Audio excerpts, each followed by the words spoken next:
السلام عليكم ومرحبا بكم خياتي، ان شاء الله على فيديو هذه تسيبكم كامل صحاح ومهنيين. لا فيديو تعلم حندير معاكم كبده على طريقه المحلات. يعني بزاف نسمعوهم يقولوا ملك الكبده كيما شفتوا في العنوان. علاه حنا ما نكونوش ملكات الكبده في بيوتنا؟ نديروا هذاك كيما نقولوا الساندويتش هذاك نديروه لوليداتنا في الدار. مادام رانا في فترة الاختبارات، توني أنا مع الاختبارات وليداتي بداو يتفشوا في الماكلة ويتعزوا، ديري لنا حاجة العزيزة، ديري لنا حاجة مليحة. الوغ يحبوا هكذا خبيزات صغار ولا مطلوعات صغار ونعمرهم لهم بكاش حاجة. هذه المرة نويت ندير لكم الكبدة على طريقة المحلات. شوفوا هي كي تشوفوها تشهيكم في المحلات وتشهوا الريحة وتصيبوا الغاشي، مي كي تدخلي لداخل يعني قلبك يدور. قد ما يكونوا نظاف حاشا لي بستلهاش.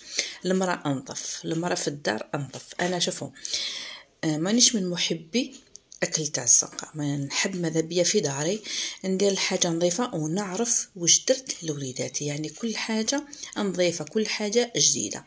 هي اصلا شتو ماشي كما الدار. وزدو كي راهم يورونا هكذا، شتو الحصص لما يوروهم لنا كيفاش يدخلوا لابو الداخل، كيفاش العفن هذاك، على قلبك يدور. من الافضل نحب ندير حاجتي لوليداتي في داري. وجات واش نقول لكم، والله يا البنات كبده كيما يحب خاطري بخاطركم. اذا عجبتكم الكبده، عجبكم هذا الساندويتش هذا، ادخلوا معايا تشوفوا الوصفه. بسم الله والصلاه والسلام على رسول الله. اول حاجه هنا في المقله تاعي درت فيها طرف زبده وشويه زيت. شوفوا الزيت يا البنات حلاني نقلوا بها، الزيت نظيفه جديده. ممكن تقلي البطاطا تقلي بيها 2 مرات 3 خلاص، ما تقعديش كما نقولوا شهرين ولا شهر وانتي تقلي بيها، ماشي كما حاجه الدار. قلت لكم في مقله درت طريف زبده ودرت شويه زيت. هنا الكبده تحب شويه ليده. وجبت الكبده تاعي. هنا عندي رطل كبده يا البنات راهي 100 في الكيلو. هنا جيت قيت 50 ألف. نقيتها مليح، نحيت لها هذوك الخيوط البيوض، هذوك الشحمات، غسلتها مليح بالماء والخل والقارص، يعني مرارا شحال مره. وثاني حبيت نوصي البنات بزاف نشوف لي فيديو الكبده يخلوها خضره. هذيك المراره يا البنات كي تكون لاصقه في الكبده ما تخلوهاش، كرطوها غير بالموس هكذا رقيقه وكرطوا، نحو كميه قليله ما فيها والو غاليه. مي ما نقلوش الكبده بالمرارات تاعها بيسك تجي مره. هذيك الطرف اللي تخلوه ولا هذيك لاكوش الخضره انت كديريها في المقله زيت خضر تبان تاع الصح. الوغ ننصحكم غير بموس هكا ماضي نحيو هذيك الشريحه رقيقه. ما نباليش اسكو ماشي منتبهين لها البنات ولا يقول لك تروح لنا خساره ولا، مي نفضل تنحوها. شوفوا الكبده تاعي الله يبارك كرميتها لداخل غاص، يعني ما فيها حتى طريف، ما فيها حتى بقعه خضراء. المهم هنا قليت الكبده تاعي. شوفوا اقليوها مليح. كاين اللي يقول لك قطعيها فتات. نو، انا ما نحبش، ما نفضلش انني نقطعها فتات. علاش؟ باسكو اذا قطعتيها صغيره ومن بعد في القليان تيبس لك، سيرتو لا غفلتي عليها شويه. على قطعيها شويه ملحمه، يعني كي ترفدي الحبه تصيبيها ملحمه، نار معتدله. شوفوا هنا قليتها شفتها طابت، يعني هنا شوفوا راهي حميمه بصح ما يبستش تالمو اني مقطعتها شويه طرفها شويه كبر. ما عليناش، نشفت لي من الزيت. هذاك الطريف تاع الزبده اللي نحيته من قبل عاود رجعته ونزيد كميه قليله من الزيت باش نشرملها. هنا حنشرملوها قلت لكم على طريقه المحلات.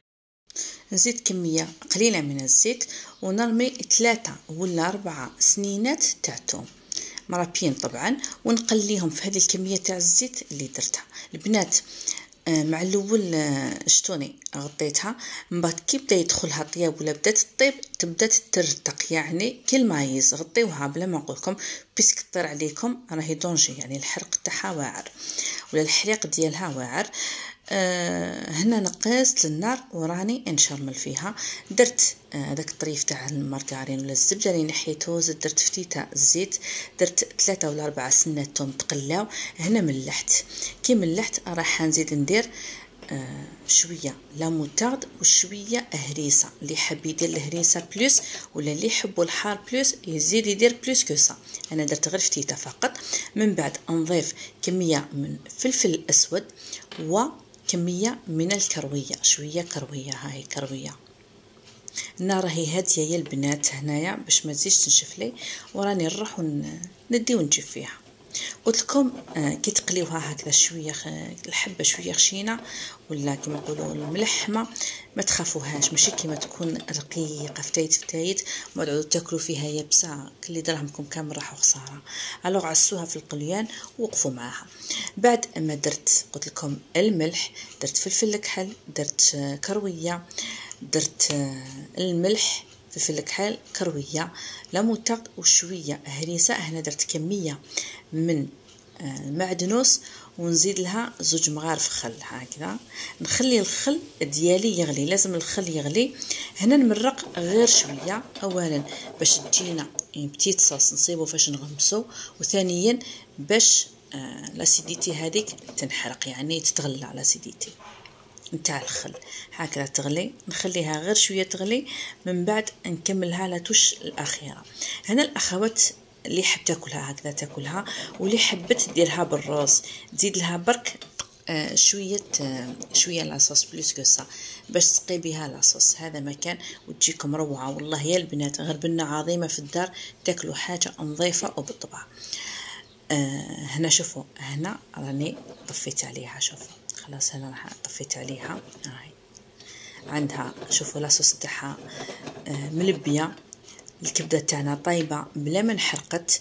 وتاني كاين بزاف اللي يخليوها شوفوا ما يقلوهاش مليح ويشرملوها، تقعد الحبه خضراء يعني ماشي طايبه يا البنات.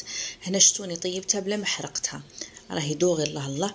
هنا راني نذوق نشوف الملح بانت لي مسوسه، زدت لها فتيته ملح وزدت لها شويه معدنوس، ولا توش الاخيره اللي هي الكمون. نحب فيها بنه الكمون ولا ريحه الكمون تجي زين شابه.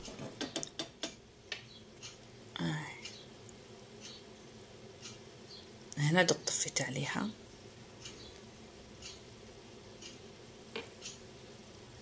ها الكمون ونطفي عليها.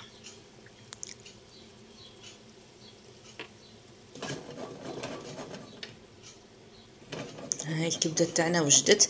نتمنى نكون فهمتكم، نكون كما نقولوا طرقت لابسط الامور. الكبده تاعي كنت درت خبز خمير اللي طيبته في الفور في الحقيقه، وهذا زربت باش وليداتي يروحوا يديروا الاختبارات.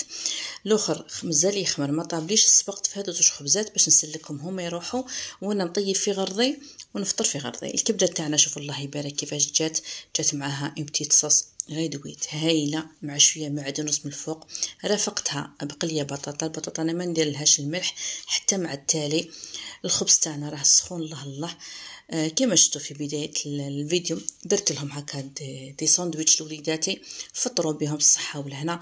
ونقول لوليداتنا كامل نقول لهم ربي يوفقكم في الاختبارات. اللي عندها البيام نقولها ما تخافيش ام ميسه، ما تخافيش، ربي يسهلهم لنا، يا ربي يسهل لهم الاختبارات وينجحهم. اللي عندهم الباك ربي ينجحهم ان شاء الله. نتمنى تعجبكم لا فيديو، تعجبكم الوصفه ديالي. اذا عجبتكم ما تنساونيش بالجام، نقول لكم السلام عليكم.